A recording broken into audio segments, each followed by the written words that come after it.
عیسائیوں کی بستی آتی ہے، یہاں ایک دوسرا منظر سامنے آتا ہے۔ جب عیسائیوں کی بستی میں امیر المومنین داخل ہوئے تو ظہر کی اذان کا وقت ہو گیا، صحابہ وضو بنانے لگے، مؤذن نے کھڑے ہو کر اذان دے دی، سب نے اپنی چادریں بچھائیں اور کھلے میدان میں نماز کی تیاری ہونے لگی۔ ایک عیسائی پادری آیا اور آ کر کہنے لگا، امیر المومنین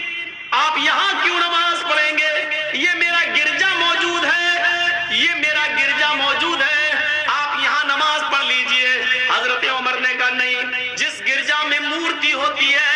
ہم اس میں نماز نہیں پڑھ سکتے، ہمارے مذہب میں اس کی اجازت نہیں ہے، تمہیں تمہارا گرجا مبارک ہو۔ اس نے کہا امیر المومنین آپ نے مجھے کوئی نئی چیز نہیں بتائی ہے، ہمیں معلوم ہے جہاں مورتی ہوتی ہے وہاں آپ نماز نہیں پڑھتے، ہم نے اپنے گرجا سے مورتی نکال لی ہے، جیسس کی، عیسیٰ مسیح کی ہم نے مورتی ہٹا دی ہے اور میں نے گرجا کو دھو دیا ہے، میں نے پاک چٹائیاں بھی بچھا دی ہے، آپ آئیے اور نماز پڑھ لیجئے۔ حضرت عمر نے کہا اب کوئی اعتراض نہیں ہے، جب مورتی نہیں ہے، زمین تو ساری کی ساری اللہ نے پاک کی ہے، بنائی ہے ہم سب کے لیے، اور اس پر پاک چٹائیاں بھی بچھی ہوئی ہیں، تو ہم تمہارے گرجا میں نماز پڑھ لیتے ہیں۔ حضرت عمر گرجا میں گھس گئے، صحابہ بھی گرجا میں پہنچ گئے، حضرت عمر امامت کے مصلے پہ آگے بڑھ گئے، آپ کے ساتھی آپ کے پیچھے کھڑے ہو گئے، اقامت کہہ دی گئی، حضرت عمر اللہ اکبر کہنے والے ہیں،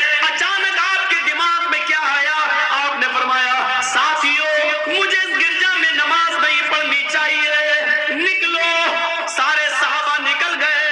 اس عیسائی پادری نے کہا امیر المومنین کیا ہو گیا ہے؟ کہا کچھ نہیں میرے بھائی، کچھ نہیں، بات میں بتاؤں گا۔ اس کے بعد کھلے میدان میں گئے اور وہاں چادریں بچھا کر آپ نے وہاں نماز پڑھ لی۔ وہ عیسائی رونے لگا، آپ نے اس عیسائی کو، امیر المومنین نے اس عیسائی کو اپنے گلے سے لگایا، میرے بھائی تو کیوں روتا ہے؟ اس نے کہا کہ میں نے اپنا گرجا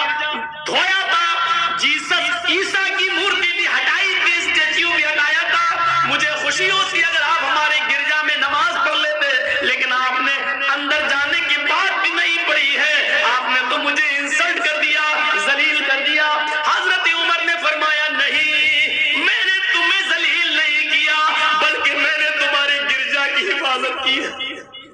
میں نے تمہارے گرجا کی حفاظت کی ہے، کیونکہ میں امیر المومنین ہوں، مجھے یہ ڈر لگا اگر آج میں نے کہیں تمہاری گرجا میں نماز پڑھ دی تو میرے انتقال کے بعد میں آنے والے مسلمان کہیں تمہارے گرجا پر مندر مسجد ہونے کا دعویٰ نہ کر دیں، کہیں یہ نہ کہیں کہ اس میں عمر نے نماز پڑھی تھی، یہ پہلے مسجد تھی، تمہاری گرجا کو کہیں گرا نہ دے، تمہیں بھی اپنے مذہب کے مطابق عبادت کرنے کا پورا حق ہے، اگر تمہارا گرجا گرایا گیا اور اس جگہ پر اگر مسجد بنائی گئی تو اس سے بڑا کالا دن ہمارے لیے کوئی نہیں ہوگا، ہم نے تمہارے عزت کو